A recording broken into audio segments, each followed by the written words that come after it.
السلام علیکم ورحمۃ اللہ وبرکاتہ۔ خوش آمدید کہتا ہوں اپنے اس چینل پر، اور اللہ سے دعا کرتا ہوں کہ اللہ تعالیٰ سب کو اپنے حفظ و امان میں رکھے۔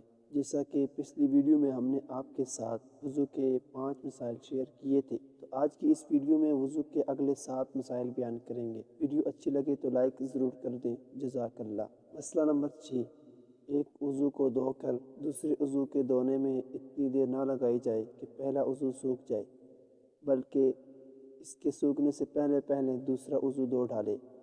اگر پہلا عضو سوکھ گیا تب دوسرا عضو دھویا تو وضو ہو جائے گا، لیکن یہ بات سنت کے خلاف ہے۔ مسئلہ نمبر 7، ہر عضو کے دھوتے وقت یہ بھی سنت ہے کہ اس پر ہاتھ بھی پھیر لے تاکہ کوئی جگہ سوکھی نہ رہے، سب جگہ پانی پہنچ جائے۔ مسئلہ نمبر 8، وقت آنے سے پہلے ہی وضو نماز کا سامان اور تیاری کرنا بہتر اور مستحب ہے۔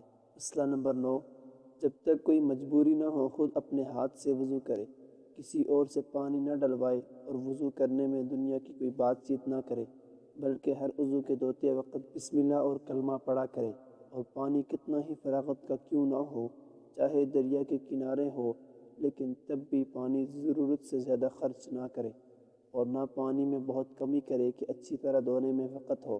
نہ کسی عضو کو 3 مرتبہ سے زیادہ دھوئے، اور منہ دھوتے وقت پانی کا چھینٹا زور سے منہ پر نہ مارے، نہ پھنکار مار کر چھینٹے اڑائے، اور اپنے منہ اور آنکھوں کو بہت زور سے نہ بند کرے کہ یہ سب باتیں مکروہ اور منع ہیں۔ اگر آنکھ یا منہ زور سے بند کیا اور پلک یا ہونٹ پر کچھ سوکھا رہ گیا، یا آنکھ کے کوے میں پانی نہیں پہنچا تو وضو نہیں ہوا۔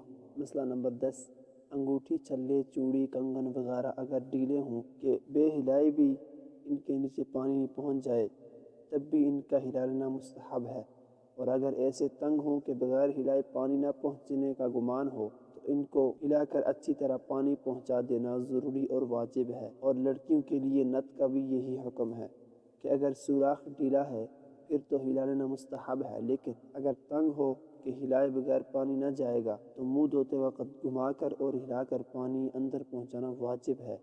مسئلہ نمبر 11، اگر کسی کے ناخن میں آٹا لگ کر سوکھ گیا اور اس کے نیچے پانی نہیں پہنچا تو وضو نہیں ہوا۔ جب یاد آئے اور آٹا دیکھے تو چھڑا کر پانی ڈال لے، اور اگر پانی پہنچانے سے پہلے کوئی نماز پڑھنی ہو تو اس کو لوٹا دے اور پھر سے پڑھے۔ مسئلہ نمبر 12، جب وضو کر چکے تو سورہ القدر اور یہ دعا پڑھے: اللہم اجعلنی من التوابین وجعلنی من المتطہرین وجعلنی من عبادک الصالحین وجعلنی من الذین لا خوف علیہم ولا هم یحزنون۔